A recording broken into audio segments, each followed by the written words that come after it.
when we communicated to the White House, we communicated to the United Nations, we communicated to the EU. Our demand was that we demanded them to stop deporting people back to Nigeria, especially the Biafra people.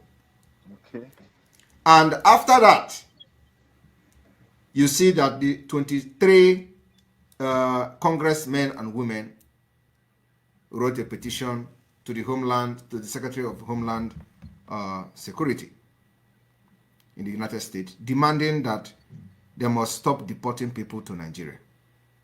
It was a follow-up of our message, of our letter to the White House and to the Congress and to the U.S.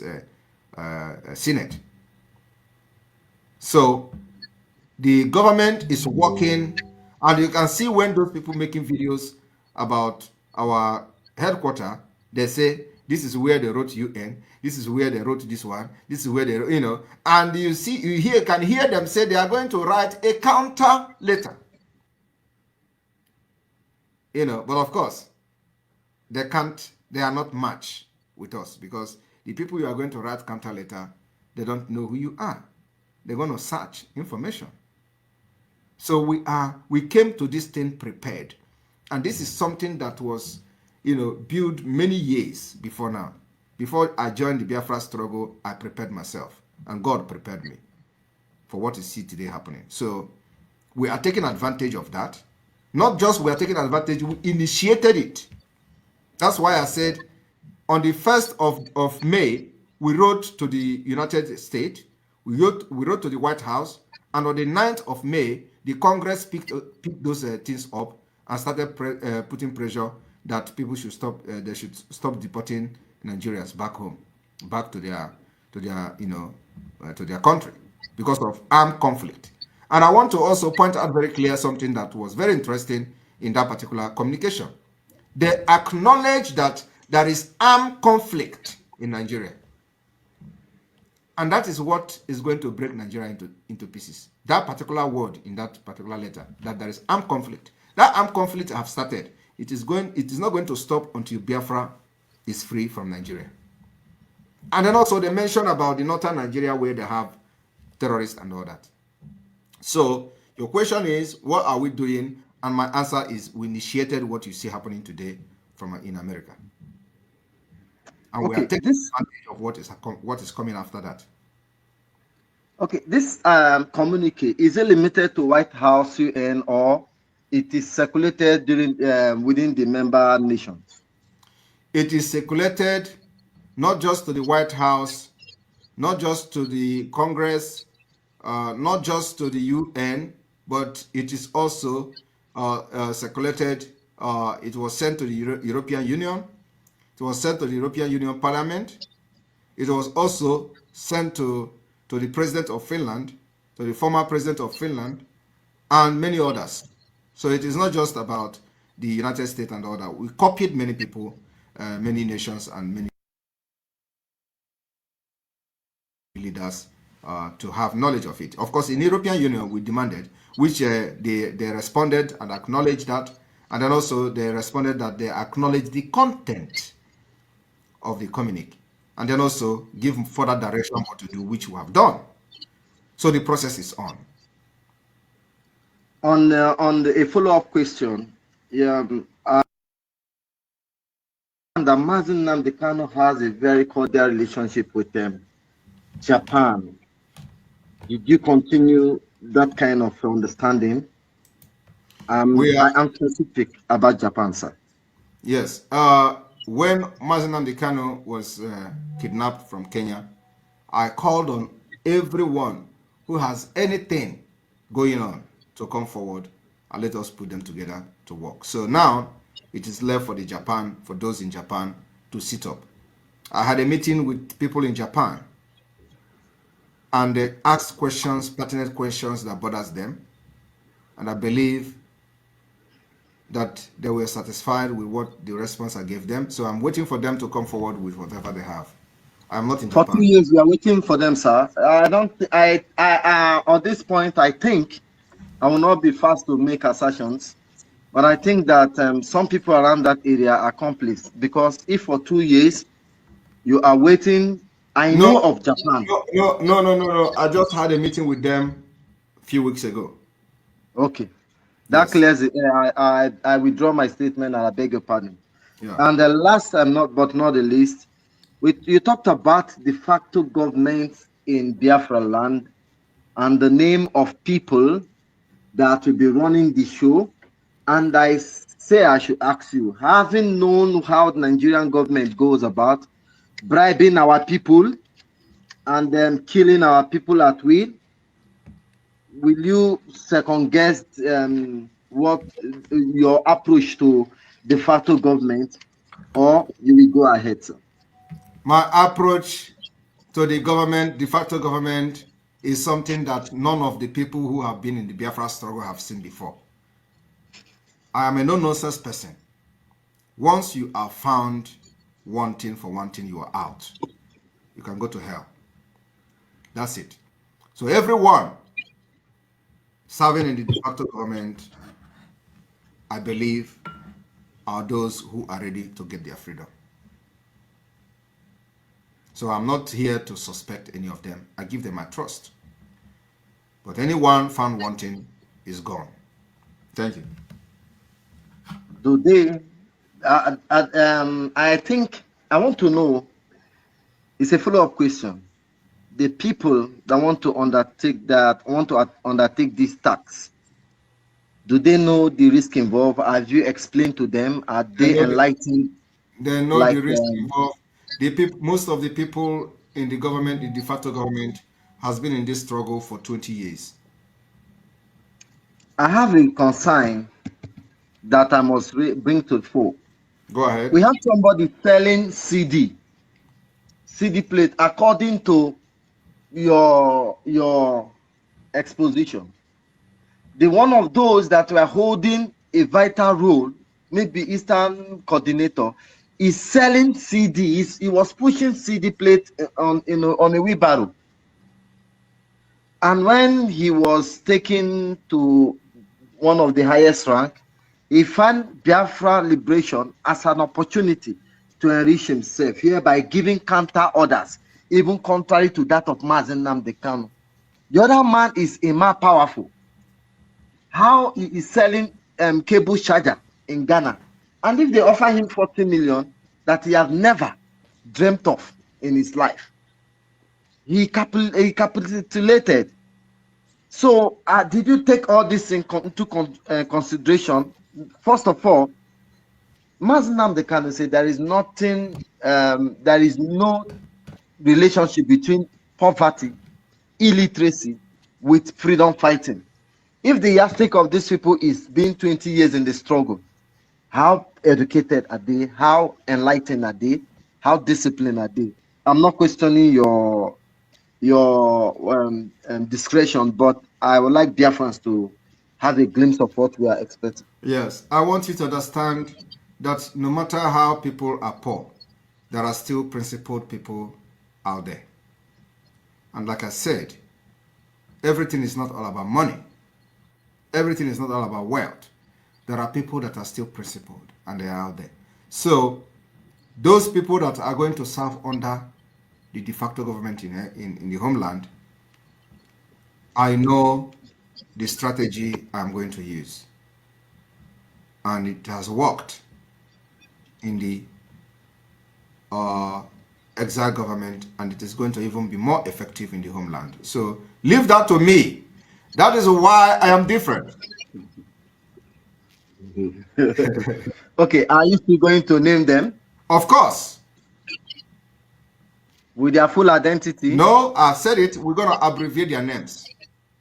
Okay. Yes, for security purposes. Based on this, I will yield the mic for now for someone else to come in. Thanks for your time, and the rest you will see it on your inbox. Thank you very much. That was a good one. Thank you. It was more of interview than question. Forgive me, don't mind me. This is a very good content you have created. Thank you very much. Thank you. All right, Alex, are you going to continue bombarding me with the questions? You're welcome. Yeah, good afternoon, sir, from here. Yes. My PM. You're welcome. This guy have taken all the questions from you. I never both the one I dreamt of, both the one I proposed, both all of them took them away from me. You took them away. That's good. You can still So find. You can still notwithstanding, find some. can I go back to a previous question I wanted to ask you on Twitter space the other time before the vote of no confidence on those governors? Go ahead. Most of the things, let me say, the question we have bringing to you, it came from you. And so you normally say what we done is bigger than us. So before this election, you told us not to vote any politician, and we heed to your word. Then after this election, you said we should do vote of no confidence.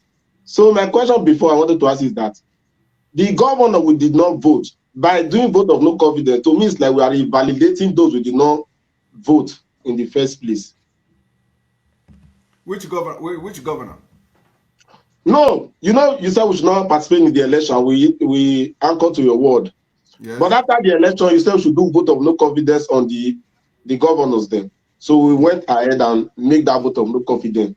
So to my little Akara brain, I'm thinking that we are invalidating those who did not vote in the first place by No. doing that vote of no confidence. So I want to No. No. clarification. No. What we did was to vote government of Nigeria, government, the presence of the government of Nigeria, call it by name, those who represent Nigeria in Biafra territory, and they are the governors. And governors were not even voted yesterday. Most of the governors were voted in 4 years ago, 3 years ago, and last year. So even if we voted those who participated in the last election, we give them vote of no confidence, it is still the right thing because we are voting against Nigeria government in Biafra territory. So it includes whoever was voted last month, whoever was voted last year like Soludo, whoever was voted last 3 years, 4 years ago. It includes all of them. If you fall into the governorship, if you fall into the local government chairman, fall into Senate, House of Rep, and Councillor. These are people that constitute Nigeria government in Biafra territory, and these are the people who gave vote of no confidence. And it is more of spiritual than physical. Okay. Thank you, my PM. What we don't know is bigger than us. So my other question is this: most things you bring to us, to me, following your footsteps, I understand most of the things we do is that you are getting the Nigerian government confused. So some people sometimes when I report some of your people say, "And let's shut up, you know, go fit do it." He says also this 78 hours they go release Mazina the Kano, do this and not that. People like attacking me personally that unless so is PM broadcaster. So I did laugh because me I understand that most of the thing you are doing, if you want strike, the government will know the particular place to tackle it because you don't throw many things for grant. So me, I understand that. But the guy that constantly confuse me when we say you throw a big gap than me, I want to ask. Now, for this France, I'm based in France, Nigeria driving license is as useless. It not get used. And now you brought that Biafra driving license for us. So I want to know how that one, so that man for who apply for that one now. How that one go take the function for this country, they mean for who apply. Well, the driver's license is in the same category of use like the passport. So the driver's license is not yet, to be accepted by any nation because we are not yet independent nation. So, but we are just preparing the driver's license and many national identification card in their various levels, to get ready that we don't need to keep our Biafra people all over the world hanging and waiting for too long before we can constitute the transitional government, before we can begin to appoint this one and that one. We have set those things in diaspora and in exile to be full functional. So immediately Biafra is restored, the government in exile will be dissolved, and every structure of the government in exile will serve as a temporal mission of Biafra. So that driver's license automatically will be adopted by the transitional government of Biafra and approved. It becomes recognized internationally. Okay, thank you, my PM. My last question before I jump out. I beg, this de facto government-owned land, because me, I don't explain now. The reason I say, but they will get office like road safety, like in the Biafra land, or like office like a barrack, or are they going to be like the Ambazonia, securing one place in Biafra land, say, but this territory belongs to the Biafra people. So please, I don't know if you can help us on that particular one. Our liberation will start from Imo State. There will be an office there that we can go and people can go. We're not, because of the hostility and aggression, we're not going to have a physical office at this point in Biafra land. But of course, it is our plan to have one when we have secured our land. That is to be like, is it going to be like, the Ambazonia, they have some place they secure for themselves. We are not doing like Ambazonians. These are two different people with two different problems. We have designed the situation that suits our problems and our need. And that's what we're going to follow. Ambazonians are not having double mind that they have business here and there in Cameroon. Biafrans are doing that. Okay?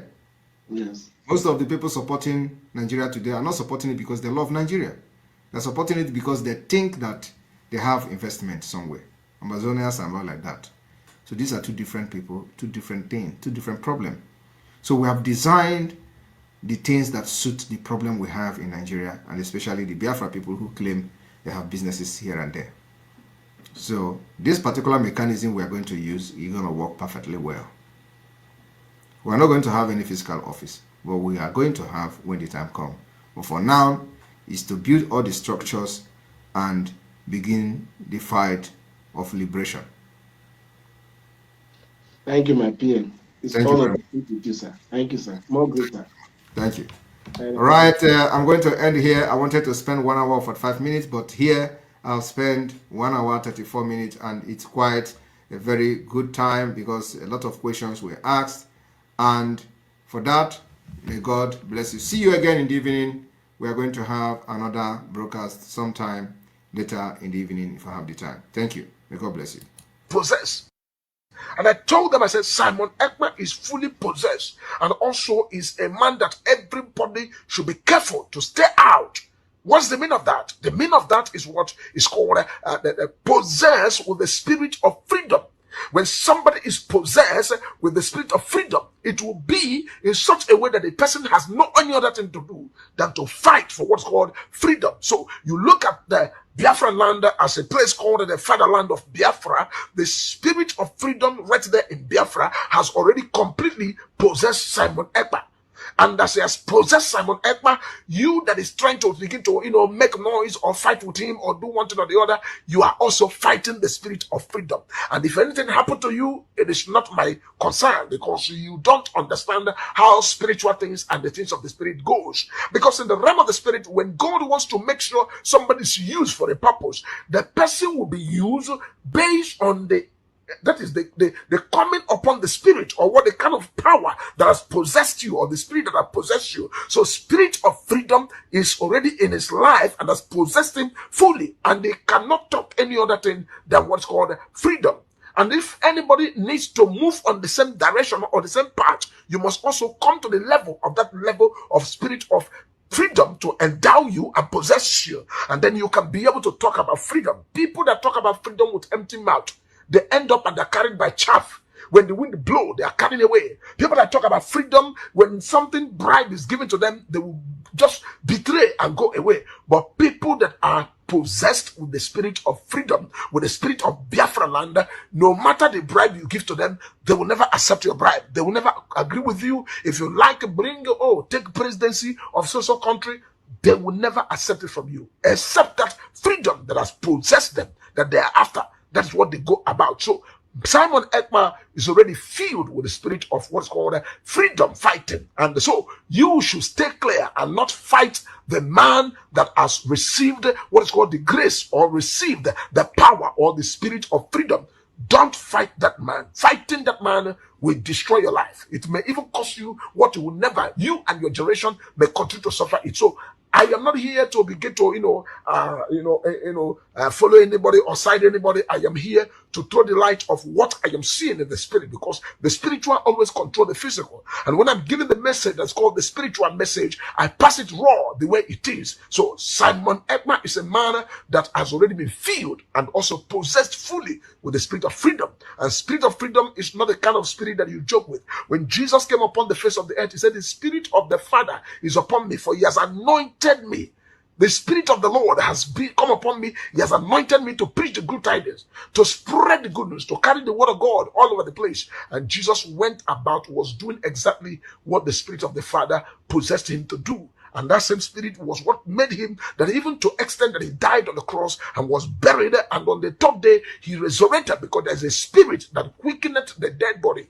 And the spirit quickened Jesus, and Jesus went up and began to do exactly what he came to the world to do. So Simon Ekpa, you are seeing, is a disciple of what's called freedom fighting, and the spirit of freedom has fully possessed him, and you can never separate him from that spirit. And they can never one day wake up and talk about any other thing rather than talking about freedom. And that is why most of the revelations you are seeing, and most of the deep mysteries and deep things that is bringing out here and there, is based on the spirit of freedom that is upon his life. So if you want to stop him, go first of all and remove the spirit of freedom out of him.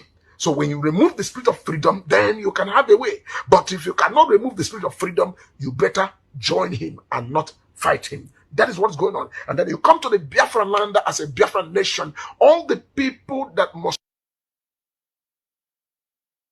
talk about freedom are people in the class of what's called Jim or Jumegu Ojuku. We talk about people, you go straight away, you talk about somebody like Namo De Kano. You talk about every other person that is not known, but they are hot. You talk about Simon Ekpa. You talk about Major Prophet David King Elijah. We are not talking about this freedom based on, we are so.